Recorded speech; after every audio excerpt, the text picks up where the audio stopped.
오늘은 10장인데요. 그러니까 10장까지 오기까지 여기 목차를 좀 보면 잘못된 패러다임 5가지를 나눴고, 그 다음에 성경적 직업 신학을 위한 첫걸음, 직업 신학의 필요성과 필수 가결한 거대 서사 이야기 우리가 나눴죠. 그 다음에 삶과 문화적 사명, 이제 3부 문화적 사명. 그러니까 문화, 물질 영역과 영적 영역이 만나는 자리. 그래서 이 문화가 뭐예요? 문화에 대해서 좀 먼저 얘기를 해보면, 넓은 영역에서 문화는 뭐 좁은 의미에서의 문화는 예술 뭐 이런 부분과 관련돼 있는 영역을 얘기하는데, 문화는요 넓은 영역에서 사람들이 함께 살아가면서 만들어낸 생활 양식, 이걸 문화라 그래요. 사람들이 살아가면서 만들어낸 생활 양식. 그러니까 사람들이 어떻게 말하고 무엇을 입고 어떻게 옷을 입고 어떤 예절을 지키고 뭘 소중히 여기는지, 가치관의 문제 뭐 이런 거죠. 겉모습 뭐 이런 거. 예를 들면 우리나라 음식 먹을 때 젓가락 사용하잖아요. 이 젓가락 문화라 그러죠. 젓가락 사용하는 문화. 음식을 젓가락을 사용해서 집어 먹는 그런 문화죠. 젓가락 사용하는 문화가 많지 않아요. 그렇게 많지는 않아요. 그 다음에 어른 공경 사상, 어른을 공경하고 존댓말 쓰는 거, 이런 거 다 문화입니다. 우리 문화.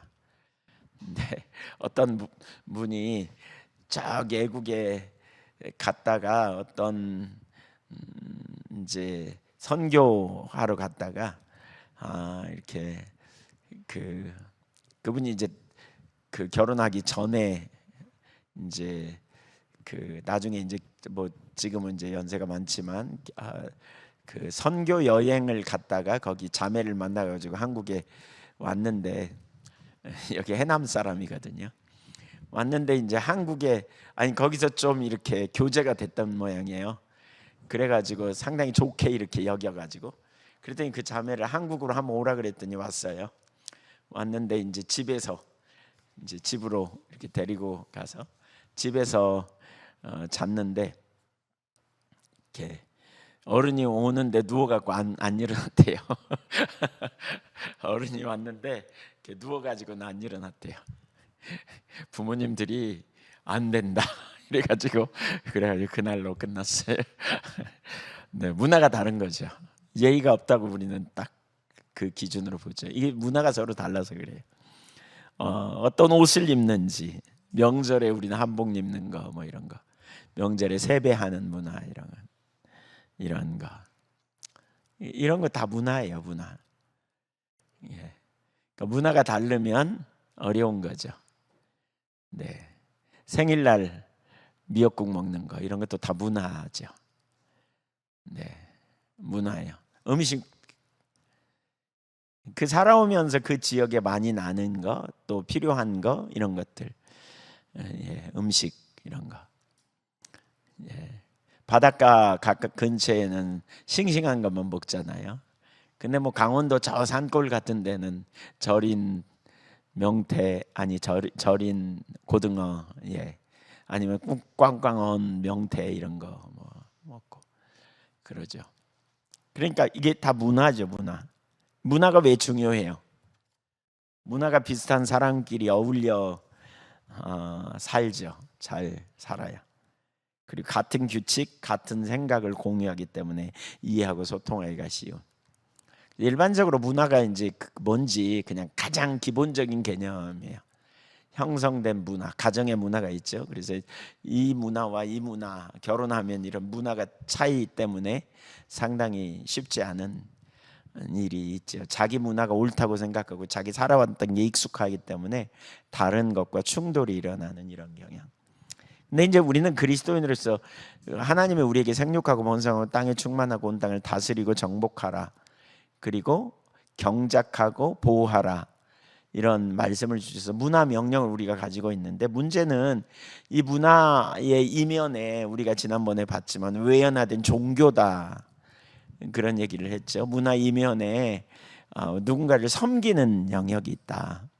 그래서 우리가 문화는 뒤에는 그러한 그 어떤 종교성이 있는 것이다라고 봤기 때문에 문화를 우리가 잘 분별해야 되고, 그리고 우리가 세워야 될 문화의 기초는 뭐예요? 항상 성경에 기초한 그런 문화를 세워가야 한다는 거죠. 그런 문화. 자, 10장을 좀 우리가 보면 10장. 그러니까 타락, 십자가 문화 그랬죠. 그러니까 이제 문화가 되게 중요한데 문제는 하나님이 세우시기 원하는 문화, 개발하고 보호하고 이런 문화를 우리가 잘 세워가야 된단 말이에요. 가정 안에서도 성경에 기초한 문화, 생육하고 번성하고 땅에 충만하고, 그 다음에 자녀를 어떻게 양육하고 인과관계를 어떻게 맺고, 또 우리가 맡겨진 삶의 현장에서 어떤 걸 개발하고 그것을 이제 그 공동체가 같이 감당해야 되고, 뭐 이런 영역들이 있죠. 우리 지난번에 살폈죠. 선한 문화를 세워감. 근데 문제는 뭐냐면 이제 인간이 타락했다는 거죠. 자, 이제 책을 봅니다. 하나님은 그분의 형상을 따라 인간을 지어 그분의 청지기가 되어 막중한 책임과 기쁨을 주셨다. 뭐예요? 문화 명령이죠. 그러나 인간이 타락하면서 어떤 정체성과 목적을 모두 거부했다. 그러니까 선의 기준이 되는 하늘의 높으신 왕 반역하는, 그리고 참여하지 않게 되는 타락의 결과로 인간은 하나님의 본질을 반영하지 않는 문화, 하나님과 상관없는 문화, 자기들의 이름을 내고 자기중심적인 자기 목적을 채우기 위한 자기가 중심이 된 그런 문화를 세우려고 애쓰는, 그래서 온전한 문화의 토대가 파괴되고 관계는 깨지고 상처만 남는 이런 일이 일어난 거죠. 하나님과 인간의 관계, 인간 사이의 관계, 인간과 피조물 모든 영역에서 그런 이 깨어짐에는 일과 우리의 관계, 문화 창조자로서 우리의 기능도 포함된, 그러니까 넓은 의미로는 일에 대한 부분, 이제 문화 창조, 우리가 해야 될 문화 창조, 그러니까 가정 안에서의 문화, 그다음에 인간관계의 문화, 뭐 이런 부분들 있잖아요. 하나님과 우리 사이의 문화, 뭐 이런 거. 우상 숭배하면 안 되죠, 그렇죠? 그걸 제거하는, 그리고 뭐죠? 인간관계도 자녀가 부모를 공경하고 부모가 자녀를 사랑하는, 화나게 하지 않는, 분노하지 않게 하는 이런 문화들. 그런 기준으로 본다면 율법이 곧 문화 창조의 아주 중요한 기준이 되죠. 율법이. 그렇죠. 그러니까 도덕적인 기준. 그래서 우리가 마태복음 5장 13절 17절 이하에 폐하러 온 것이 아니라 완전케 하러 왔다. 예수님이 그러죠. 율법을 폐하러 한 게 아니라 완전케 하러 왔다.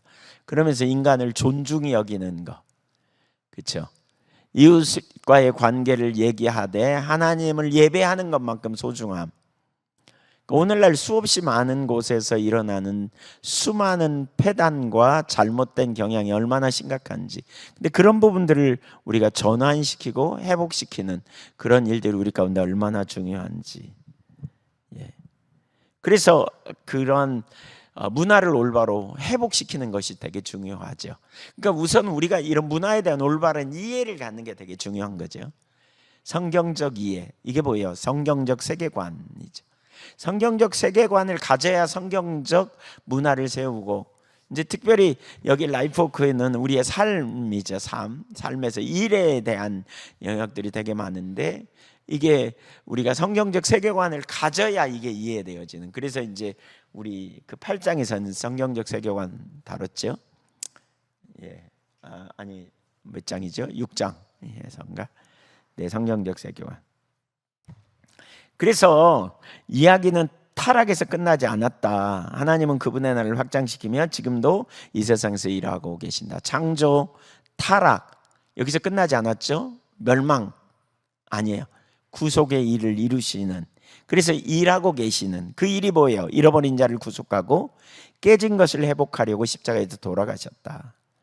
바울은 모든 피조물이 구속을 고대하고 있고 만물과 하나님이 화목을 위해 예수님이 십자가에서 돌아가셨다고 말한다. 골로새서 1장 20절에 보면 만물의 회복입니다. 한번 보면 그의 십자가의 피로 화평을 이루사. 만물, 그러니까 여기 화평은 인간만이 아닙니다. 만물입니다. 곧 땅에 있는 것들이나 하늘에 있는 것들이 그로 말미암아, 예수 그리스도로 말미암아 자기와 화목하게 되기를 기뻐하심이라. 십자가의 목적이 뭐냐? 구속의 목적이. 예. 그러니까 우리가 편협하게 나의 구원만을 생각하면 안 돼요.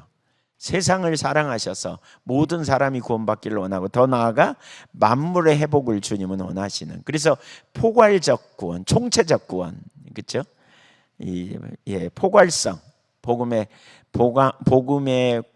그 포괄적 의미를 우리가 잘 이해하는 거죠. 그래서 우리가 하는 일, 우리가 하는 삶의 영역, 우리가 보아야 될 영역이 뭐냐? 편협하게 나의 영혼 구원만이 아니고 전인적인 영역, 피조물까지 우리가 넓게 봐야 된다. 하나님의 눈으로 봐야 될 사명이 있다는 거예요. 이걸 우리가 잘 기억해야 돼요.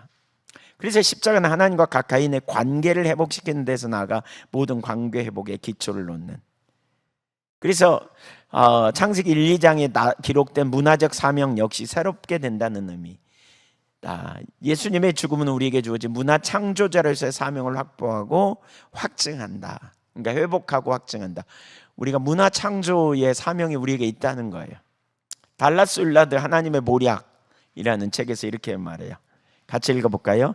예수는 인간 본연의 삶을 보이시고 가르치시고자 우리 가운데 오셨다. 이거 보세요. 인간 본연의 삶이 뭐냐? 타락 이전의 인간, 하나님이 의도하신 인간의 삶을 보이시고 가르치고자 우리 가운데. 그래서 예수님이 우리의 모범이에요. 그 문화를 우리가 세워야 돼요. 그 문화를. 그래서 산상수훈의 삶이 나는 너에게 이르노니 이렇게 말하면서 어떻게 살아야 되는지, 율법에 대한 근본적인 그 문화를 형성해야 된다는 거예요. 교회 안에서도 이런 문화가 우리 가운데 형성되어지고, 가정 안에서 헤어지고, 나아가 온 땅에서 우리가 그 일을 해야 되는 거죠. 그분은 아주 조용히 오셔서 하나님의 통치에 다가가는 길을 열어주셨으며 인간들 안에서 진리로 자유함을 얻도록 당신의 모략을 실행에 옮기셨다. 죽음을 이기신 그분은 지금도 우리 안에 계신다. 우리는 그분의 말씀과 임재를 믿음으로써, 그분의 말씀과 임재를 믿음으로써 우리 삶을 구성하는 작은 영역을 하나님의 무한한 통치 속으로 다시 통합시킬 수 있다. 영원한 삶이란 그런 것이다. 영생, 하나님의 능동적 통치에 사로잡힐 때 우리의 행위는 그분의 영원한 역사의 한 요소가 된다. 능동적 통치에 우리 자신을 내어드리고 주도권을 드리고 우리가 말씀에 순종하고 가는 거, 이게 능동적 통치죠. 그렇게 될 때 어떻게 됐다고요? 예, 우리의 행위는 그분의 영원한 역사의 한 요소가 되는. 그러니까 여러분, 주님과 우리가 하나 되면 뭐예요? 그분의 말씀이 우리의 삶을 통해 열매를 맺는 거예요.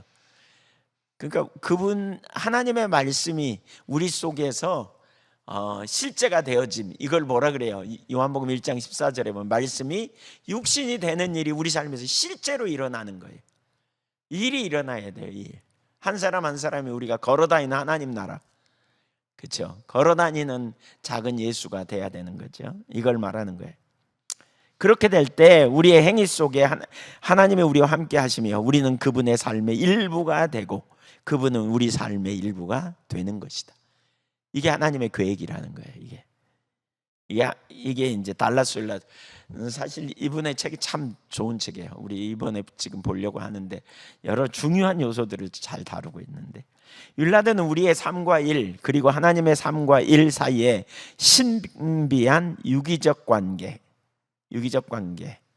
인간이 타락으로 하나님의 통치를 거부하는 분리된 나라가 생겼고 무질서와 죽음이 세상을 지배하는 결과를 낳았다. 하지만 예수님은 죽음을 이기셔서 어떻게 살아야 할지를 우리에게 보여주셨다.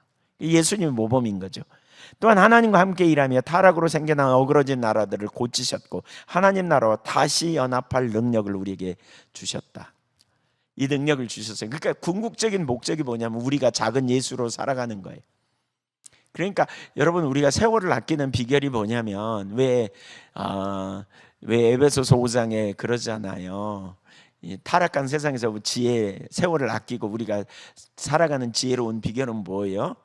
마음과 육체의 원한 욕망이 아니라 성령을 쫓아 행하는 거예요. 그러니까 여러분, 빨리빨리 우리가 어떤 환경, 어떤 상황 속에서인지 무엇이 진리인가를 알고 그렇게 빨리빨리 주님께 반응하고 나아가는 요일이 우리 가운데 일어나야 돼요. 그게 작은 예수로 살아가는 삶이고, 그것이 하나님 나라가 드러나는 우리를 세우신 목적이고, 교회 안에 이런 요소들이, 이런 분들이 꽉 채워지게 될 때 어떤 일이 벌어질까 생각해 보세요. 예.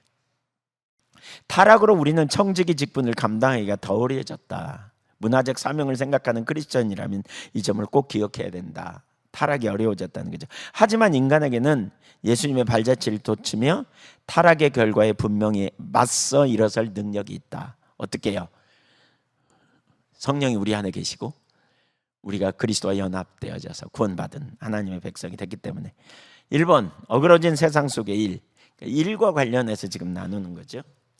C.S. 루이스가 침묵의 행성 밖에서라는 책에서 우주의 창조주에게 반역한 행성을 침묵의 행성이자 어그러진 자들의 거처로 묘사한다. 아담과 하와 반역으로 말미암아 타락한 세상에서 살고 있고 우리가 바로 그 어그러진 자들이다. 반역으로 야기된 당연한 결과들도 있었다. 하나님의 질서를 거부함으로써 하나님의 질서를 거부해요. 그러니까 오늘날에도 우리가 그러기가 참 쉽다는 걸 염두에 둬야 돼요. 그러니까 우리는 주님의 말씀을 어긋나게 살면 하나님의 질서를 어그러지는 거죠. 그런 삶을 뛰어넘어야 돼요. 뛰어넘어야 돼요. 돌파해내야 돼요. 무질서가 들어왔죠. 질서를 거부함으로. 모세는 하나님의 질서에 따라 살며 하나님의 계율에 복종하는 삶, 또는 무질서와 죽음 가운데 살며 죄의 결과를 감내하는 삶을 선택해야 한다고 설명한다. 신명기 30장이죠. 거기 11절 같이 읽어봅니다. 내가 오늘 내게 명령한 이 명령은 내게 어려운 것도 아니요 먼 것도 아니라 하늘에 있는 것이 아니니 내가 이르기를 누가 우리를 위하여 하늘에 올라가 그의 명령을 우리에게로 가지고 와서 우리에게 들려 행하게 하려 할 것이 아니요 이것이 바다 밖에 있는 것이 아니니 내가 이르기를 누가 우리를 위하여 바다를 건너가서 그의 명령을 우리에게로 가지고 와서 우리에게 들려 행하게 하려 할 것도 아니라 오직 그 말씀이 내게 매우 가까워서 내 입에 있으며 내 마음에 있은즉 내가 이를 행할 수 있느니라. 보라, 내가 오늘 생명과 복과 사망과 화를 내 앞에 두었나니 곧 내가 오늘 내게 명령하여 내 하나님 여호와를 사랑하고 그 모든 길로 행하며 그의 명령과 규례와 법도를 지키라 하는 것이라. 그리하면 내가 생존하며 번성할 것이요 또 내 하나님 여호와께서 내가 가서 차지할 땅에서 내게 복을 주실 것임이니라. 19절 20절도 읽어볼까요? 내가 오늘 하늘과 땅을 불러 너희에게 증거를 삼노라. 내가 생명과 사망과 복과 저주를 내 앞에 두었은즉 너와 내 자손이 살기 위하여 생명을 택하고 내 하나님 여호와를 사랑하고 그의 말씀을 청종하며 또 그를 의지하라. 그는 내 생명이시요 내 장수이시니 여호와께서 내 조상 아브라함과 이삭과 야곱에게 주리라고 맹세하신 땅에 내가 거주하리라. 그런 거죠. 하나님 말씀 멀리 있지 않아. 그러니까 지금 우리가 진짜 염두에 둬야 될 게 그거죠. 우리가 영적으로 성숙되고 말씀이 진리라면, 하나님 살아계심을 진짜 믿는다면 우리는 뭐 해야 돼요? 그분의 말씀을 즉각 반응하고 살아내야 돼요. 살아내야 돼요. 제가 오늘 점심 때도 이렇게 식사하면서 이렇게 좀 이야기를 나눈 게, 인본주의적인 자리에 있어도 참 은혜로 어떻게 잘 됐다 그래서 제가 한 번이면 족하지만 두 번, 세 번 하면 그 대가를 치를 거라고. 그러니까 그 자리에 가면 안 된다고 제가 그렇게 나눴습니다. 무서운 얘기지만 여러분, 하나님의 백성이 하나님의 길에 서서 진짜 지금은 우리가 더 주님의 은혜로 우리를 구원하시고 돌봐주시고 그렇지만 특별히 교회 가운데 이런 길로 우리를 정말 기준 가운데 세우기 원하시는 것 같아요.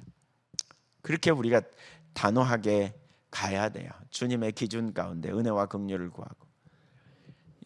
이스라엘 백성들이 왜 헤매요? 말씀을 못 들어서가 아니라 말씀대로 안 가니까 문제가 되는 거죠. 그러니까 기회가 되면 또 금성을 또 이렇게 또 그 자리로 가고 또 그 자리로 가고 또 그 자리로 가고, 네, 반복해서 결국 뭐예요? 주님의 뜻이 성취되지 못하는 거죠. 안 되는 거예요. 사사기 6장 10절에도 제가 아까 오늘 보다 보니까 미디안 족속에게 눌려요. 고통당해요. 그래서 1절부터 6절까지인가 부르짖어요. 그랬더니 하나님이 7절 이하에 말씀을 주세요. 근데 문제는 뭐냐면요, 듣지 않았대요. 그러니까 부르짖고 기도는 했는데 믿음으로 신뢰하도록 말씀을 주신다. 듣지 않으면 꽝이야 그게. 그래서 엄청나게 어려움을 당하는 거죠. 그러니까 한편으로는 우리가 하나님의 말씀을 존중히 여기는 태도, 인격적 관계 안에 친밀한 교제라면 존중히 여기는 이 태도를 우리가 개발하고요, 그 말씀 앞에 서는 태도가 얼마나 중요한지 몰라요. 그러면서 우리 자신이 그렇게 설 뿐만이 아니라 우리 주변의 사람들이 그렇게 서지 못하는 것을 보면서 내재로 여기고 회개하고 애통함을 가지고 중보기도 하고, 그렇죠? 오이코스 섬기다가 오이코스 안에 여러 지체들이 말씀대로 못 사는 걸 보면 우리가 그런 중보고 기도가 필요한 거죠. 하나님 앞에 징징대면서. 어떤 때는 저 개인적으로요, 그럴 때가 있어요. 말씀을 나누는데 성도님들이 별로 반응 안 하잖아요. 분명히 주신 메시지인데 뻔히 보이는데 안 해. 그럼 막 어떤 때는 진짜 하나님 앞에 애통함이 부어질 때가 많아요. 결국 하나님 은혜가 부어져야, 그리고 하나님을 존중히 여기는 삶의 태도로 실제적으로 반응되어져야 돼요. 지금 고액이에요. 반역이 뭐예요? 말씀을 안 들은 거예요. 반역이. 종교적 의식을 안 지킨 게 아니고요, 존중히 여기지 않는 게 이게. 그래서 스탠리 존스 거기 읽어보죠. 하나님의 법에 순종하는 것이 얼마나 중요한지 거듭 말했다. 하나님의 법과 규례는 불편하기 때문에 결코 깰 수 없다. 불편하니까 안 지키고 깨면 안 된다. 그래서 우리가 하나님의 법을 깨리하면 오히려 우리가 깨지고 만다. 그게 복인 것처럼 생각하고 가지만 우리가 깨지고 만다는 거예요. 고층 건물에서 뛰어내려 중력의 법칙을 깨려고 하면 법칙이 깨지는 대신 우리가 깨지고 상처를 입는다. 너무나 예가 적절한 예죠. 하나님 말씀, 예를 들어 간음하지 말라는 도덕률을 깨리하면 그 법이 깨지는 대신 우리 자신과 가정이 깨지고 만다. 그만큼 심각하게 여겨야 되는 거죠. 우리 죄는 우리를 깨뜨리고 상처를 내며 피조물을 상하게 했다. 하지만 이 세상에서 우리의 일을 제대로 이해할 수 있으려면 무엇이 깨졌고 무엇이 깨지지 않았는지 정확히 파악할 수 있어야 된다. 뭐예요 지금? 무슨 얘기예요? 우리가 일에 대한 잘못된 이해를 오늘날 가지고 있는 게 뭔지, 그렇죠? 하나님의 질서에서 벗어나 있는 일에 대한 생각, 이해, 이걸 찾아내야 된다. 지금 그 얘기하는 거예요. 일에 대한. 그 중에 한 가지 예가 여기 나오죠. 일이라는 사안을 대할 때 많은 크리스찬이 일은 곧 저주라고 주장한다. 일을 저주라고 얘기하는 사람들이 적지 않죠. 이건 뭐예요? 뭐예요? 일을 제대로 이해하지 못했다는 거예요. 일에 대한 이해가 깨진 거예요. 일은 타락 이전부터 존재했죠. 즉 일이 전부 저주를 받은 것이 아니라, 이건 이제 우리가 전에 일의 신학에 대해서 우리 살폈죠. 땅이 저주를 받았다. 선한 것만 내던 땅이 저주를 받아 가시원공기까지 내기 시작했다. 일이 저주를 받았어요. 일이 저주를 받은 게 아니라 땅이 저주를 받았어요. 우리가 살아가는 땅, 세상에 저주를 받게 되면서 가뭄과 홍수와 지진과 기근이 일어났다. 인간의 노동은 전보다 더 힘들어졌다. 하지만 노동 그 자체는 악하지 않다. 그렇다면 우리는 그저 수동적으로 잡초가 땅을 덮는 모습을 지켜봐야만 해야 할까? 아니면 잡초에 봤어야 할까? 우리는 적극적으로 자연악에 봤어야 한다. 아이작 와츠, 영국 찬송 작가이자 목사, 크리스마스 캐롤 기쁘다고 좋으셨네에서 어떤 정서가 필요한지 잘 담아냈다. 자연악에 대한 우리의 반응. 그러니까 더는 죄와 슬픔이 자라지 않으리, 더는 가시가 땅을 덮지 못하리. 그가 축복을 넘치게 하려 이 땅에 오셨으니 죄가 있는 곳까지 은혜가 흘러가리라. 죄가 있는 곳까지 은혜가 흘러가리라. 죄가 있는 곳까지, 거기까지 은혜가 흘러가리라.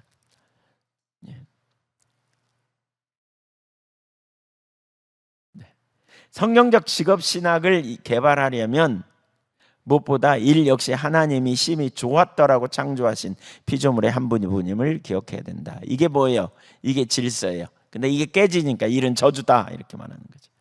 일은 인간 존엄성의 한 부분이자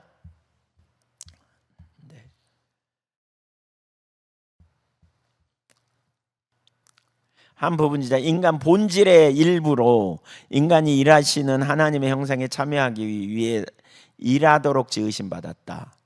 그러니까 우리는 일을 안 하라고 부름받은 게 아니고 우리는 부접정자로 온 땅을 창조하신 주님이 인간을 통해 완전케 하려고, 그렇죠? 이렇게 부름받은 존재죠. 그래서 요한 바오로 2세 교황의 글처럼 인간은 눈에 보이는 이 세상에서 하나님의 형상과 모양을 따라 지음받았다. 하나님은 땅을 정복하려면 인간을 이 땅에 두셨다. 그래서 부접정자라고 말하죠. 인간을 하나님의 창조의 동역자로 부르셨다. 그래서 일하라고 태초부터 부른 거다. 이 부분은 이제 과거에 우리 많이 살폈어요. 또 문제 우리가 살펴봐야 될 게 일뿐 아니라 인간도 저주받은 존재가 아니라는 거예요. 영적 전쟁의 승패를 가르는 전투에서 사탄이 십자가에서 그리스도를 상하게 한과 동시에 여자의 후손이 사탄을 상하게 하셨다. 우리 인간은 하나님 구속의 약속을 직접 받은 당사자. 그래서 우리가 하나님과 함께 일할 때 우리의 일은 이 세상에서 구속의 매체가 된다.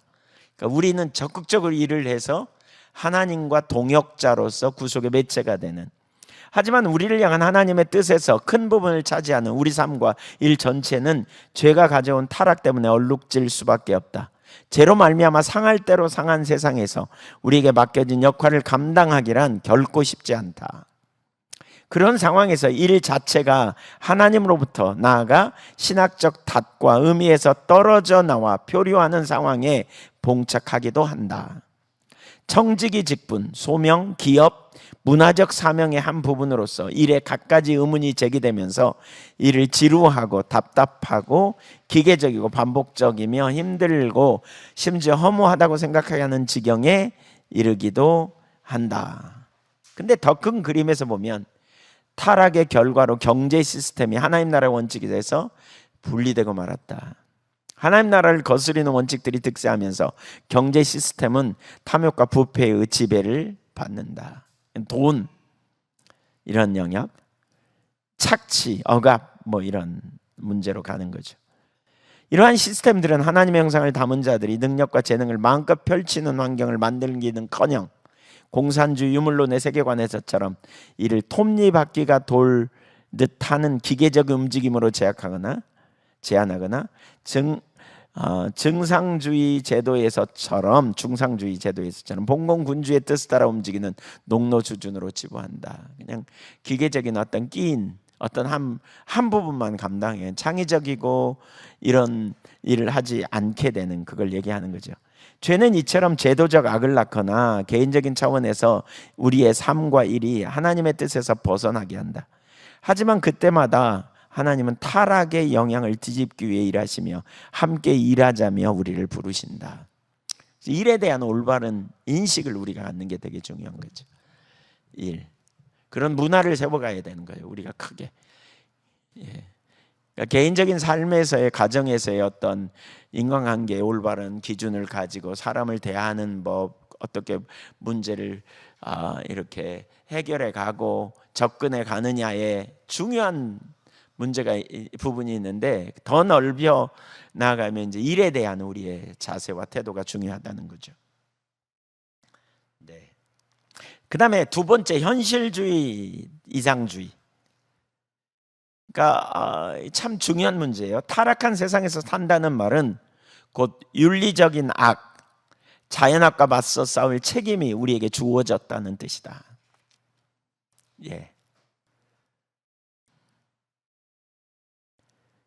그러니까 적극적으로 그 일을 해야 되는 책임이 있다. 그냥 시대가 흘러가는 대로 가는 게 아니다. 로마서 12장 이 세대를 본받지 말고 그러죠. 하나님의 선하시고 기뻐하신 뜻을 우리가 분별하고 그 뜻을 위해 우리가 적극적으로 반응해야 될 책임이 있는 거죠. 타락의 세상에서 영향에서 모든 피조물을 구속하기 위한 싸움이 지금도 전개되고 있다. 하나님은 모두에게 동일한 은혜를 베푸시며 우주를 붙들기 위해 계속 일하신다. 인간은 하나님과 협력하여 과학과 기술을 통해 자연악의 영향과 맞서고 경제적 기업 발전과 도전을 통해 빈곤의 영역을 좁혀간다. 하나님과 협력하여, 이게 참 중요하죠. 복음이 인간의 마음과 삶을 변화시키고 인간이 인간 본연의 형상인 그리스도의 형상을 본받아 가도록 널리 퍼질 때 일의 존엄성이 확립되고 하나님 나라와 통합하여 인간의 라이프워크가 굳건히 선다. 타락한 세상에서 일에 대해 두 가지 태도를 갖춰야 한다. 현실주의와 이상주의, 이 두 가지예요. 현실주의는요, 상황을 있는 그대로 보게 해준다.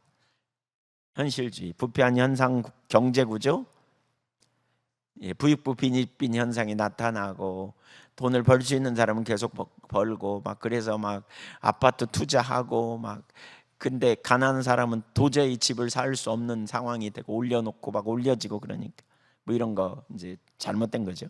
제약된 인간, 자연악 등 완벽한 일, 완벽한 삶이란 없다. 그리스도가 다시 오기 전까지는 땀 흘리며 고되게 살아야 한다. 그러니 낭만적 몽상가가 돼서는 안 된다. 셰퍼는 완벽 이외에는 아무것도 안 된다고 생각하면 언제나 아무것도 얻지 못한다라고 즐겨 말했다. 그러니까 죄된 세상에 있기 때문에 수많은 어려운 문제, 위기가 있다. 이 현실적인 상황 우리가 인식해야 된다. 현실적인 상황, 문제점, 난제 이런 거. 하지만 우리는 현실주의면서도 이상주의적이어야 한다. 현실주의만 바라보면 어떻게 해요? 낭망해요. 절망해요. 소망이 없어요. 제가 어제 너무 피곤했는지 저녁에 책을 보려고 그러는데 이 책을 볼 수가 없어요. 글자가 하나도 안 보여요. 안경을 써도 눈이 너무 아프고 너무 힘들더라고요. 그러니까 야, 내가 지금 나이가 몇인데 이렇게 책이 안 보이냐 싶어가지고 그래 깜짝 놀랐어요. 그래서 일찍 누워가지고요. 자고 일어났더니 아침엔 잘 보이더라고요. 그래서 오늘은 너무너무 글씨가 잘 보이는 거예요. 아침. 그래서 좀 잠을 좀 충분히 자야 되나 싶기도 하고 하여튼 순간적으로 그런 생각이 들었어요. 현실적인 걸 인식하니까 그런 거죠.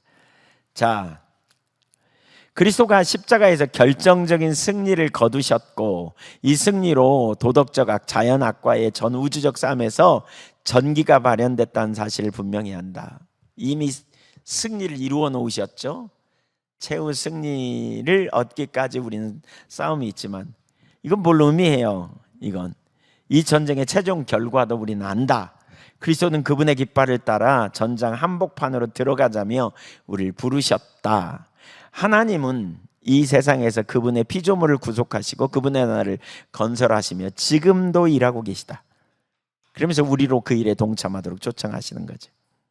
이상주의는 하늘에서 나라가 임하시며 뜻이 하늘에서 이루어진 것 같이 땅에서 이루어지라는 기도가 실현되는 만물에 마땅한 상태를 보라고 우리를 다그친다. 그러니까 이게 믿음으로 보는 거죠. 믿음으로 이상을 보는. 현실을 인식하면서 동시에 우리는 믿음으로 현실을 보는 이 얘기죠. 지금 하나님은 한 구석에 가만히 앉아 있으라고 우리를 부르지 않았다. 너 구원받았으니까 이제 뭐 적당히 살다가 가, 이거 아니라는 거죠. 우리를 어떻게 해요? 우리를 전투선에 태워서 전투선에 우리를 하나님 나라 확장을 위한 전투에 참여하라고 부르셨다. 왕을 섬기는 자로서 우리는 이 세상에서 아주 구체적인 방법으로 싸워야 한다. 모든 자연적, 영적 은사로 무장하고 진리와 생명, 정의를 위해 빈곤과 기아, 무지에 맞서야 한다. 환경 문제 지금 되게 심각하잖아요. 여러분 이 환경 문제 어떻게 할 거예요? 이거? 뭐 3년, 어떤 학자들은 3년이 지나면 회복할 수 없는 상태로까지 간다는데, 정말 심각한 지금 상황이에요. 상하고 깨진 세상 한복판에서 구속받은 인간이 문화를 구속하고 열방을 변화시켜야 한다. 이 우리의 책임성이죠. 우리의 책임성.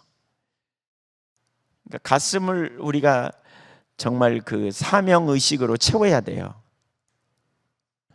우리가 이 사명 의식으로 채워야 돼요. 이 땅에, 이곳에 하나님 의도하시고 목적하신 뜻이 무엇인지, 하나님 나라를 위해 우리가 어떻게 살아야 하는지.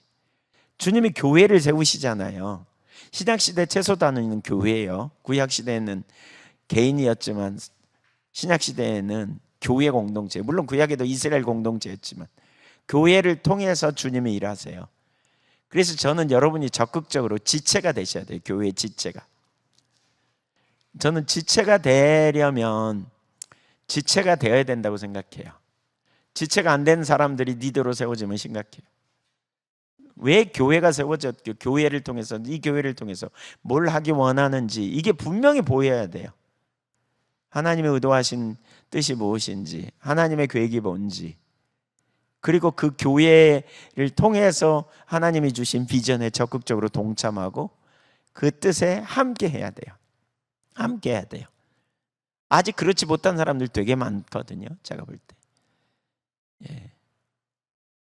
지체가 되는 것은 그런 비전에 함께하고 그 비전에 하나님께서 인도하심을 보고 개인의 비전, 그러니까 교회의 비전이 개인의 비전이 되고 개인의 비전을 교회가 담아내서 그래서 주님의 일을 해나가는 이런 지체가 되는 게 되게 중요하죠. 가끔가다 이렇게 되게 헌신된 것 같은데 어떤 일을 결정할 때는 전혀 교회와 의논하지 않고 그냥 본인이 쓱 결정하는 걸 많이 보거든요. 전 속으로 이분은 지체가 안 됐구나, 제가 이렇게 생각해요. 중요한 일을, 어떤 일을 할 때도 가만히 보면 그러기가 참 쉬워요. 근데 함께 나눠야 돼요. 이게 공동체 의식이 되게 중요해요. 제가 이런 얘기를 하면 그런 색안경을 쓰고 보는 사람들이 있더라고요. 교회 모으려고 그러나 보다. 아니요, 이게 성경적이에요. 너무나 성경적이에요. 근데 그게 되어져야 돼요. 그렇게 되어지지 않으면 이게 잘 못 이해하는 거죠. 그러니까 함께 교회 공동체를 통해서 주님의 일을 이루시기 원하는, 혼자 하는 게 아니거든요. 같이 하는 거거든요. 이게 정말 중요한 것 같아요. 데이비드 헤게만은 이 명제를 다음과 같이 요약한다. 계속 보죠. 이처럼 하나님은 모든 선한 일을 행할 능력을 갖춘 구속받은 이들로 공동체를 만들고자 하신다. 이거 공동체예요. 공동체가 되게 중요해요. 우리는 일하기 위해 구속받았다. 인류는 땅을 개발해 영광스러운 전원 도시로 일구고 궁극적으로 그토록 고대하던 유업으로 보여 마음과 육체 원한 욕망을 따라 진노의 자녀였어요. 어떻게 구원받았어요? 그런 우리를 그리스도께서 십자가에 달려 죽으심으로 함께 살리시고 함께 일으키시고 함께 하늘보좌 우편에 함께 하신 하나님의 지극한 사랑으로 구원받은, 그래서 우리를 하나님의 작품으로 에베소 2장 10절에 만들어 가심을 통해서 함께 지어져가는 공동체를 세우는 이런 일들을 통해서 주님이 행하셨는데, 다시 개가 토한 것을 먹듯이 다시 이 세대를 따라가면 안 되는 거죠. 이게 우리의 사명이에요. 굉장히 중요한. 문화의 부정적인 면을 공격하는데 그쳐서도 안 된다. 나아가 하나님 나라 문화를 드높여야 된다. 세워야 한다는 거예요. 언제나 세상의 제도에 대해 문화를 거스르는 자가 되어야 한다. 어둠을 저주하는 정도로는 부족하다. 우리는 어둠 가운데 촛불을 켜는 자가 되어야 한다. 산위에 보여주기 위해 세워진 산위의 도시, 세상의 빛, 대한문화, 반문화, 대한사회를 이루는, 이것이 우리의 사명이라는 거예요. 어두운 세상에서 정말 하나님의 백성이 어떻게 사는가를 드러내 보이는 이 삶이 우리 가운데, 어떤 선택을 하는가를 드러내 보이는. 때로는 여러분 이렇게 갈 때 무슨 일이 벌어져요? 수치를 경험해요. 이렇게 선택할 때 사람들이 바보라 그래요. 이게 이제 믿음의 6단계 이야기 했잖아요. 하나님의 뜻이 그러기 때문에 이렇게 순종하고 가는, 이런 게 진실성 검증인데, 저는 이제 이런 문제 생각하면 과거에 제가 목사 안수 받고 다 갈 때 죽전교회에 그냥 있을 때 생각이 나요. 가끔 나가서 목사님들한테 왜 안 가냐고, 갈 데 없냐고, 내가 갈 때 소개해 주겠다고 그러는데 하나님 뜻이라 그랬더니 하나님 뜻 잘 돼가냐고. 근데 하나님 뜻대로 우리가 순종하면 금방 잘 돼요? 아니에요. 그러면 누가 못할 거예요? 예. 아브라함이 본토 친척 아비 집을 떠나 갔어요. 가나안 땅에. 사람들이 왜 왔냐 그러니까 하나님이 나를 큰 민족 삼는다고, 민족의 아버지가 된다 그랬다고. 근데 자식이 없었거든요. 그러니까 이런 게 다 이제 수치의 기간이죠. 우리가 주님을 따라가고 전부를 거는 게 그야말로 주님 외에는 대안이 없는 거죠. 이게 되어져야 되죠. 우리가 주님 따라가는 게 어려운 게 어려워 보이는 거죠. 당대에는 수치스럽고, 그렇게 하면 금방 뭐가 열릴 줄 알고, 그렇게 하면 뭔가 막 대가를 지불하고 막 뭐가 일어나면 얼마나 쉬워요. 근데 그렇게 안 하신단 말이에요, 하나님께서. 그래서 제가 그 빌 하이벨스가 쓴 믿음의 6단계, 릭 워렌이 쓴 믿음의 6단계 소개했죠. 하나님 말씀하신다, 그리고 삶을 조정하는 두 번째 단계, 그 다음에 세 번째 성취, 그러면 좋은데 기다림, 속히 안 이루어지는 시간이 있다. 네 번째, 주변 사람들이 이제 고난을, 핍박을 하기 시작한다. 너 뭐 된다 그러더니, 너 뭐 어디 뭐 한다 그러더니 뭐 되는 거 한 개도 없네, 막 이렇게 핍박이 온다. 수치를 경험한다. 다섯 번째, 성취, 그러면 좋겠지만 막다른 골목으로 이제 도무지 소망이 없다까지 간다. 아브라함의 아내 사라가 더 이상 애를 낳을 수 없는 그런 상황이 됐겠죠. 돼버린 거예요. 그러니까 소망이 없는 거죠. 끝난 거예요. 이렇게 그런 단계까지. 이 단계에 우리가 인본주의로 가기가 참 쉬울 수도 있는, 완전히 끝장나는. 예수님 따라다니는 제자들이 예수님 따라다니는데 예수님이 돌아가셔 버렸어, 십자가에서. 완전히 끝장이라고 생각되는. 그런데 그 이후에 성취가 이루어지는, 그 이후에. 그러니까 우리가 주님을 따르되 주님을 완전히 신뢰하지 않으면 전부를 걸고 따라가는 일이 어려워요. 따라가는 게 어려워요. 살 구멍만 있으면, 소망이 좀 보이면 그리 빠져요. 빠지기가 얼마나 쉬운지 몰라요. 그러니까 전부를 걸고, 하나님께 전부를 거는 거죠. 뭘 걸고? 목숨을 걸고, 인생 전체를 걸고, 내 삶 전부를 거는 거죠. 보세요. 예수님 부활 안 하셨으면 끝장이에요. 이들의 인생은 엠마오로 내려간 두 제사, 실망으로 끝장난.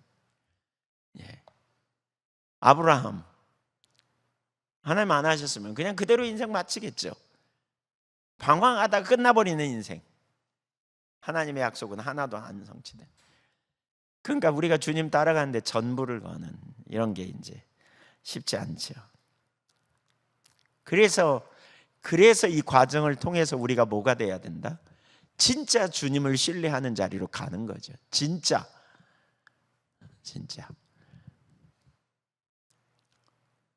전부를 거는, 딱 죽었다, 딱 끝났다, 내 인생은 이 자리까지 가게 되는, 이제 안 하실 모양이다, 끝났다, 나는 어쩌면 여기까지 가게 되는, 그 가운데 태문을 열으시는. 제가 오늘 점심 먹으면서 누구한테 그런 얘기를 막 했거든요.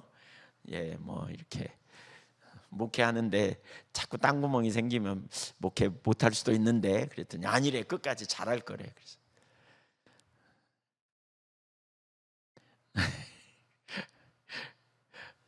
끝까지 하는지 두고 봐야 된다, 내가.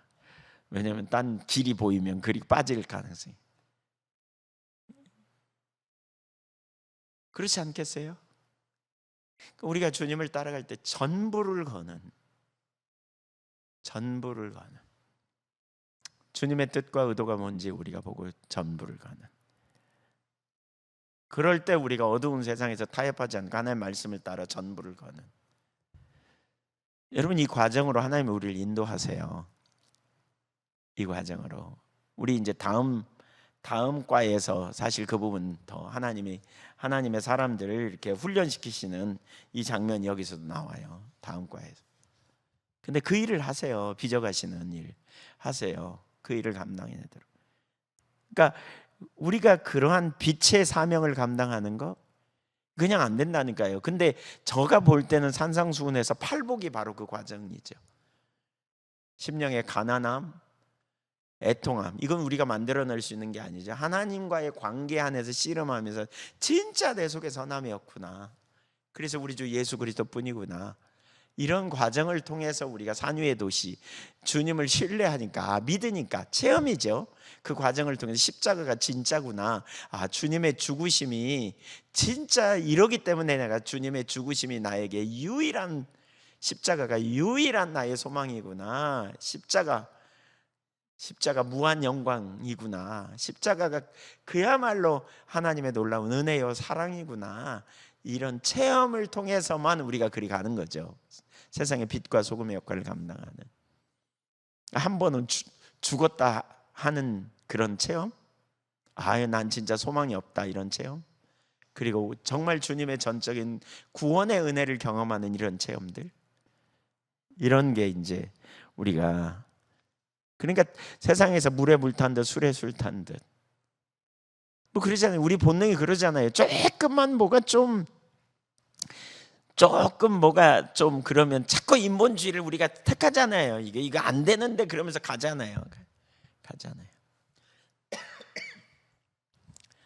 우리도 모르는 순간에.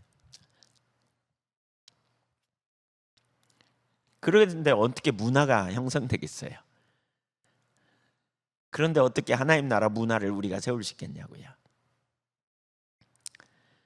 지금 하나님이 예한교회를 세우신다고 저에게 약속하셨는데, 그 오래전에 주신 약속을 가지고 기도했고 여기까지 왔는데, 지금 급속도로 그 일을 하기 원하시는데, 제가 볼 때는 바로 이 산상수훈의 삶, 완전한 제자의 삶, 이 부분의 전환을 통해서 우리를 그 자리로 이끌기 원하는, 그러니까 하나님의 명령에 우리가 온전히 순복하고 하나님의 명령이고 생명인 것을 알고 돌파해가는 자존심, 우리 되게 있잖아요. 자존심 뭐 이런 것 완전히 내가 뭉개뜨리고 넘어가서 정말 주님에게 온전히 순복하는 이런 경험들, 이런 경험들로 가봐야 말씀이 생명인 것을 우리가 알게 된 자리까지 가는 것 같아요. 자 보세요. 타락은 부인할 수 없는 현실이다. 하지만 우리는 그 현실에 맞서 싸워야 한다. 문화가 변질되고 열방이 새로워지는 날이 분명히 온다. 열방을 축복하라는 아브라함의 언약은 열방을 제자 삼고 내가 너희가 분부한 모든 것을 가르쳐 지키게 하라는 그리스도의 지상 명령과 연결되어 있다. 삶의 모든 영역에서 거대한 치유가 일어나고 어마어마한 변화가 일어날 것이다. 그 과정은 점진적이고 역동적이다. 분명히 우리는 이걸 보는 거예요. 뭘로? 믿음으로. 하지만 이 세상에서의 완성 가능성에 환상을 품어서는 안 된다. 이 세상에 아직도 악한 영이 그렇죠, 끊임없이 회방하는, 그리스도가 다시 오기 전까지 그 어디에도 완벽은 없다. 또한 진보는 육이 아닌 성령 안에서 이루어진다. 마치 춤을 추듯 과정이 전개된다. 그리스도가 이끄시고 우리는 거기에 반응하며 따라간다. 그리스도가 맡으신 역할이 있고 우리에게는 우리의 역할이 있다. 그래서 우리가 내가 돌아올 때까지 점령하라. 누가복음 19장 13절에 내가 이전에 우리가 봤죠. 이거 장사라 그런 떠나면서, 그래서 문화 이야기 우리가 과거에 봤어요. 그분의 명령을 쫓아가면 언젠가 그리스도가 그분의 나라와 함께 다시 오신다. 우리는 이걸 믿고 한 걸음 한 걸음 주 예수와 함께 날마다 동행하며 나가는 거죠. 나가는 거예요. 여러분, 이건 우리가 아주 작은 영역에서 될 수 있어요. 내가 감정이 올라왔을 때 진리를 따라 내가 하나님을 존중히 여기는 문화를 세워가는 거예요. 부부간에 다툼이 있을 때 빨리 화해하는 문화, 주변 사람과의 관계가 틀어질 때 빨리 돌파해야 되는 문화, 가정 안에서 하나님의 질서를 세우는 문화, 내 안에 인본주의적인 생각을 내버리고 하나님의 길을 따라가는 그런 문화, 이런 문화를, 작은 영역이죠 아주 이건. 더 나아가 일터에서, 삶의 현장에서 우리의 모든 영역에서 이런 문화를 세우는, 하나님의 길이 뭔지 기준이 뭔지 일에 대한 이런 영역도, 그런 문화 세워가는 세 번째 문화의 목적. 문화의 목적. 문화의 목적이 무엇인가? 문화는 무엇을 위함인가? 무엇을 위해 우리는 일하는가? 역사의 종말 때 그리스도가 다시 오셔서 그분의 신부는 교회와 혼인하실 것이다. 그분은 보세요, 여러분. 교회가 중요하다니까요. 교회 공동체. 신약의 교회. 그분은 거룩한 성 새 예루살렘과 함께 오실 것이다. 그때 이 땅의 왕들이 예물을 들고 혼인잔치에 나온다. 이 놀라운 장면이 요한계시록 21장 22절부터 26절에 담겨 있다. 그러니까 이 놀라운 장면, 교회 이제 혼인잔치가 있을 때, 자 읽어볼까요? 시작. 성 안에서 내가 성전을 보지 못하였으니 이는 주 하나님 곧 전능하신 이와 및 어린 양이 그 성전이심이라. 그 성은 해나 달의 비침이 쓸데없으니 이는 하나님의 영광에 비치고 어린 양의 그 등불이 되심이라. 만국이 그 빛 가운데로 다니고 땅의 왕들이 자기 영광을 가지고 그리로 들어가리라. 낮의 성문들을 도무지 닫지 아니하리니 거기에는 밤이 없음이라. 사람들이 만국의 영광과 존귀를 가지고 그리로 들어가겠고. 여기 뭐라 그랬어요? 천국의 새하늘과 새 땅에는 해와 달이 필요 없다. 왜냐하면 주님이 등불이 되시기 때문이다. 영광이 비치고 주님 자신이 비치기 때문에. 근데 거기 재밌는 표현이 있어요. 그 빛 가운데로, 만국이 그 빛 가운데로 다니고 땅의 왕들이 자기 영광을 가지고 그리로 들어가리라. 이게 이제 이사야 60장에 나오는 장면이거든요. 낮에 성문들을 닫지 않아. 왜? 밤이 없기 때문에. 그러니까 성문들이 도무지 닫히지 않아. 악한 영이 없어. 악한 자가 없어. 사람들이 만국의 영광과 존귀를 가지고 그리로 들어갈 것이다. 땅의 왕들이, 또 사람들이, 이렇게 말하고 있죠. 이게 도대체 무슨 말인가? 마지막 때 열방의 축복이 성취되고 열방은 주님의 제자가 된다. 그리하여 각 나라의 특별한 영광이 하나님 영광의 빛 가운데 드러나게 된다. 동방 박사들이 황금과 유약과 몰약을 아기 예수께 드렸듯이 이 땅의 왕들도 자기 나라의 영광과 영화를 그리스도의 혼인날에 그리스도께 돌린다. 아주 중요한 얘기를 지금 하고 있습니다. 제가 설명을 좀 이따 하겠습니다만, 요한계시록 21장에 나타난 모습은 이미 시편 47편과 72편, 거기 117편, 그리고 이사야 60장 1절부터 20절, 62장 66장에 예언된 것이었다. 핵에 많은 두 환상 사이에 네 가지 유사점을 지적한다. 그러니까 이사야 60장 1절부터 60장과 요한계시록 21장, 아까 22절부터 26절까지를 이렇게 비교했어요. 그걸 PPT로 좀 만들어서 보는데, 우선 첫째, 열방이 예배하기 위해 한 것으로 보인다. 그렇죠. 열방이 예배하기 위해 한 것으로 보인다. 열방이 한 곳에서 모여 예배해요. 이사야 60장이다. 그러니까 어떻게 예배해요? 이사야 60장 1절부터 3절에 일어나라 빛을 발하라. 그러면서 나라들은 내 빛으로, 왕들은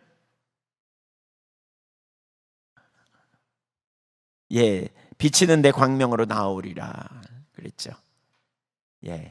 이게 이제 열방이 예배하기 위해 뭐예요? 왕들이 그러니까 광명으로 나올 것이다. 근데 21장 24절에 뭐라 그랬냐? 요한계시록은 만국이 그 빛 가운데로 다니고 열왕이 예배하기 위해 모이는데 땅의 왕들이 자기 영광을 가지고 그리로 들어갈 거라는 거예요. 자기 영광을 가지고. 요한계시록 21장 24절에 자기 영광을 가지고 땅의 왕들이 그리로 들어갈 거라는 거예요. 자, 두 번째, 더는 고통이 없다는 거예요. 그것도 올려줘. 두 번째, 세 번째인데, 세 번째가 둘째. 고통과 슬픔이 사라지는. 그래서 거기 뭐예요? 다시는 강포된 일이 내 땅에 들리지 아니할 것이다. 이렇게 말하죠. 그리고 4절에 모든 눈물을 그 눈물에서 사라지게 한다. 이제 그랬는데요.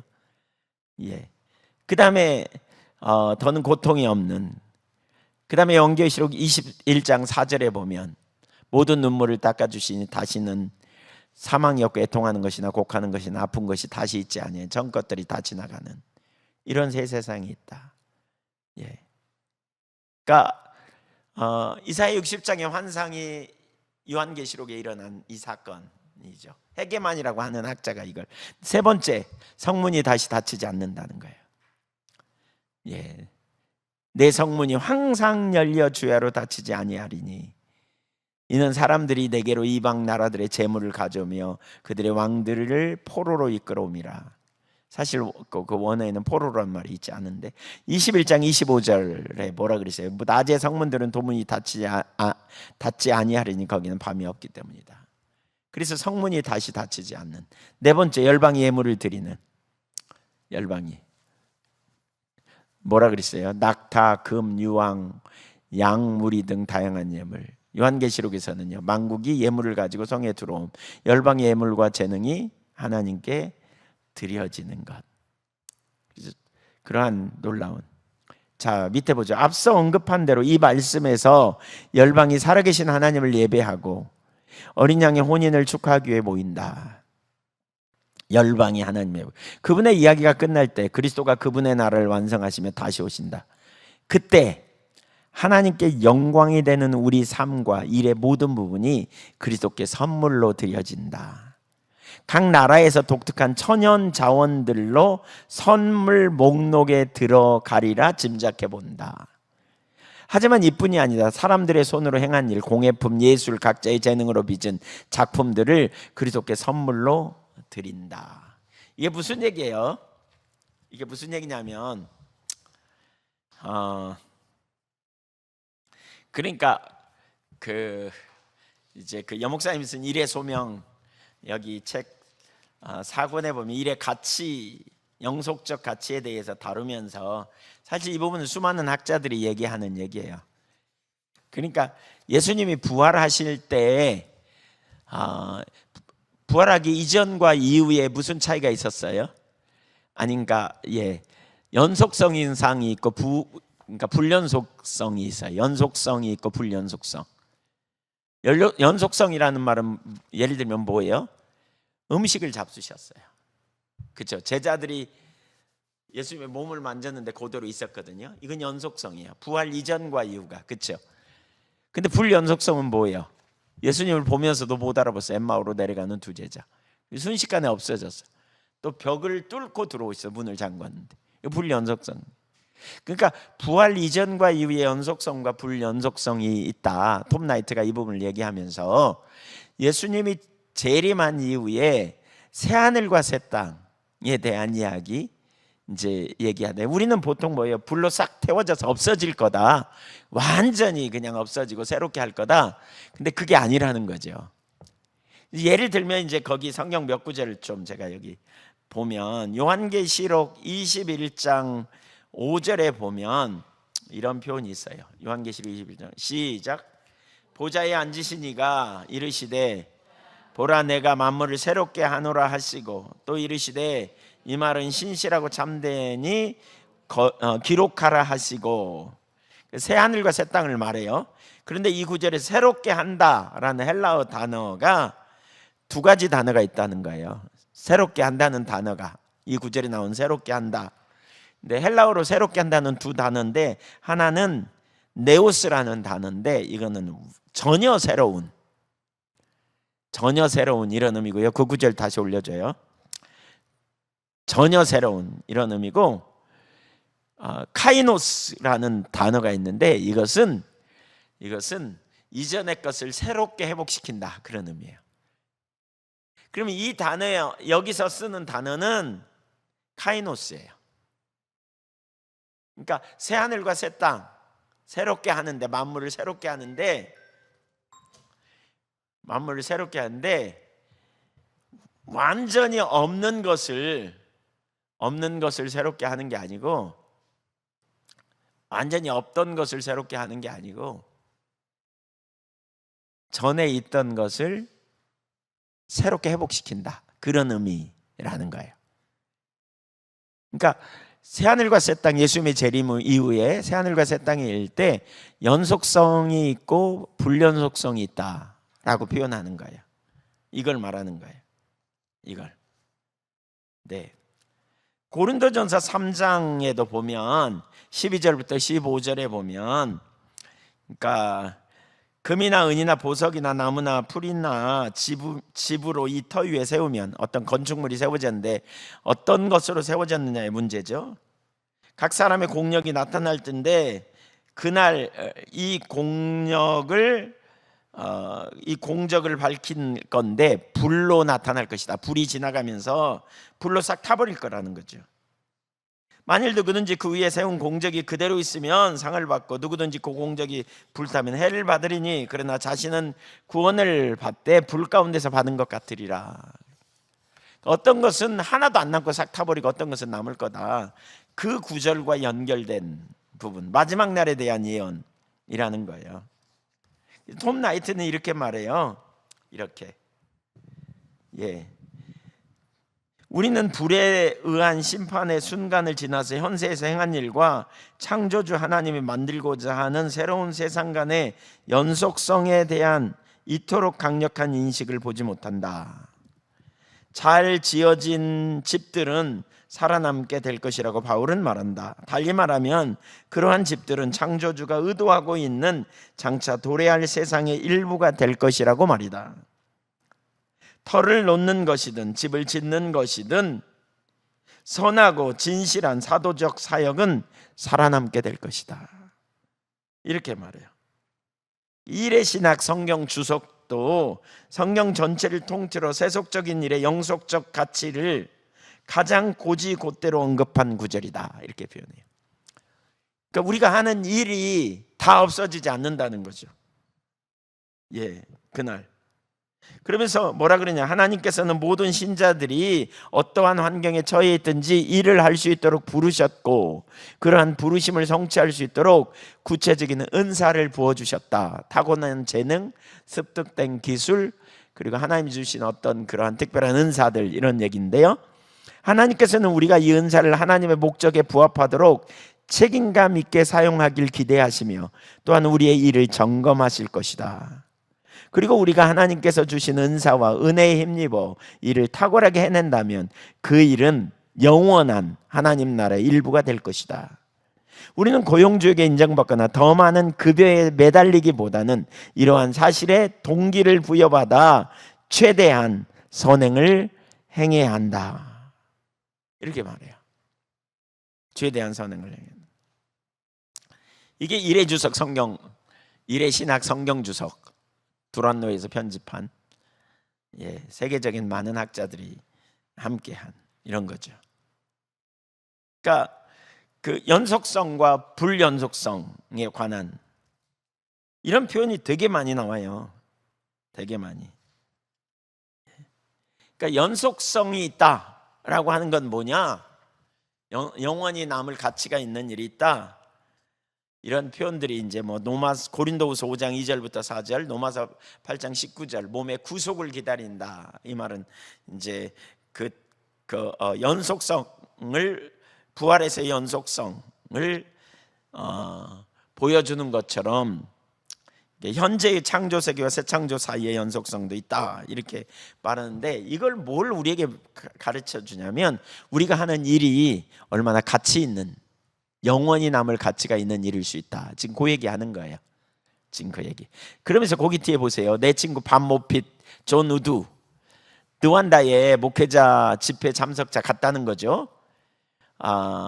그래서 빈민가 교회 성가들 위해 티셔츠 선물로 사갔는데 선물을 받은 후에 아프리카에 흥겹고 진한 리듬과 화음에 맞춰 복음 성가를 부르기 시작했는데 두 친구는 마치 천국 문까지 올라간 듯한 그러한 느낌을 받았다. 아름다운 찬양과 경배에 눈물을 주체하지 못하면서 노한다의 왕들이 영광스러운 그리스도께 드릴 선물 중에 하나를 지금 경험하고 있음을 깨달았다. 이렇게 표현해요. 그러니까 그날에 뭐예요? 우리 아까 거기에 왕들이 뭘 가지고 갈 거다? 그 자기 영광을 가지고 혹은 바치는 선물을 가지고 영광을 가지고 나갈 거다. 재물을 가지고 나갈 거다. 근데 바로 그런 것들이 그 중에 하나일 거다. 이렇게 지금 얘기하는 거예요. 그러니까 이것이 바로 영원히 남을 만한 가치가 있는 일. 이런. 신학자 앤토니 후쿠마 성경과 미래에서 문화의 목적을 고찰한다. 이 땅의 거민에는 탁월한 업적을 달성하고 현세에서 대단한 권력을 휘두른 왕과 지도자와 같은 이들도 포함된다. 이 땅에서 하나님께 영광을 돌리는 일을 행한 사람은 그 일이 어떤 일이든지 그 일로 말미암아 내세에 기억되는 자가 된다고 말해도 무방하리라. 그러면서 그러니까 이 말씀에 따르면 거기 요한계시록 14장 13절 바로 밑에 나오죠. 각 나라가 현재의 삶에 각자 독특하게 기여한 바가 새 땅에서의 삶을 풍요롭게 한다고 해석하면 너무 지나칠까? 그렇다면 지금 이 땅에서 일군 최고의 문화와 예술을 우리가 물려받게 되지 않을까? 성경은 이렇게 말한다. 읽어보죠. 14장 13절 시작.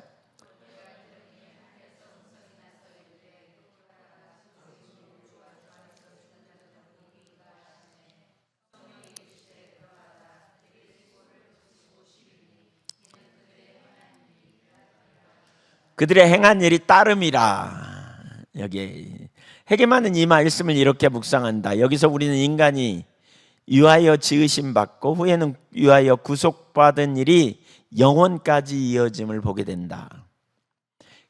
예, 케어드, 집이 케어드는 요한계시록 주석에서 열방의 영광과 존귀를 이렇게 표현한다. 같이 읽어보죠. 옛 질서 가운데 하나님 보시기에 가치가 있는 것은 모두 새 질서로 들어갈 자격을 얻는다. 요한의 하늘은 인간이 현세의 불치병으로부터 도피하기 위해 찾는 세상을 부인하는 열반의 하늘이 아니라 하나님의 피조물의 선함을 확증하는 인장이다. 열방이 이 땅에서 알고 사랑한 최상의 보화와 보물이 하나님의 광채로 모든 결함이 사라지고 변화받아 하늘의 보화로 천국에 쌓인다. 예. 불치병으로부터 현세의 불치병으로부터 도피하기 위해 찾는 세상을 부인하는 그런 게 아니라는 거죠. 이 땅에서 알고 사랑한 최상의 보화와 보물이 하나님의 광채로 모든 결함이 사라지고 변화받아 하늘의 보화로 전국에 쌓이는 새하늘과 새 땅의 그런. 그래서 우리가 이 땅에서 그러한 하는 모든 일이 소중하고 귀한, 자녀를 키우는 일도 그런 의미에서 엄청 귀한 소중한 돌보는 일. 여러분, 영원한 가치가 있는 일이죠. 이런 일 얼마나 귀합니까? 사람 키우는 일들, 돌보는 일. 예. 경력 단절 오늘날은 막 그래가지고 막 그러지 않아요? 근데 매우 소중하고 귀한 일이죠. 예. 네. 거기 C.S. 루이스 글이 있는데 그건 띄고 넘어가겠습니다. 4번. 본연의 궁극적 목적, 궁극의 목적. 당신은 당신의 공동체는 어떤 문단을 만들기 위해 힘쓰는가? 이 문제는 지금 이 순간에도 영원에도 말로 표현하지 못할 만큼 중요하다. 보세요. 우리가 할 일은 뭐예요? 문화를 창조하는 거예요. 문화를 구속하고요, 문화를 새롭게 하는 이 일이 우리에게 필요하다는 거예요. 하나님 우리에게 이 사명을 주셨어요. 진짜 어떤 문화를 세울 것인가 하는 거예요. 예. 하나님의 형상을 담은 자로서 인간은 문화 창조자다. 문화 영역에서 하나님이 명하신 인간 본연의 목적은 거룩한 문화 창조다.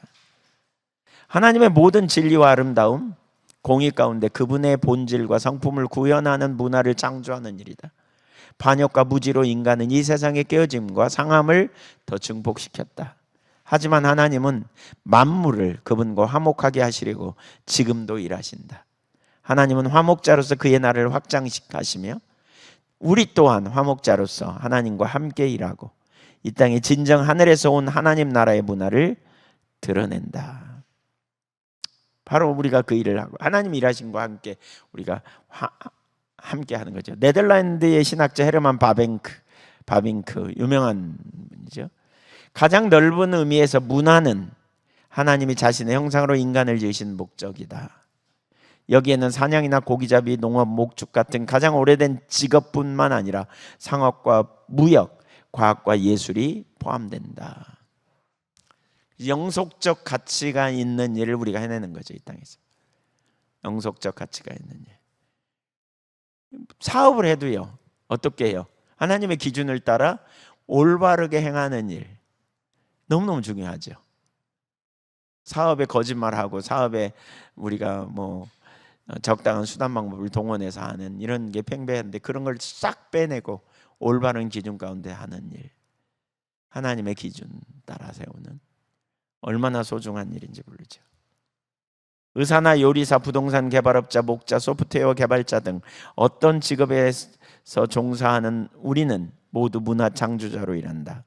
성경적 직업 신학은 문화적 사명을 바탕으로 우리의 일을 이해할 때 구축된다.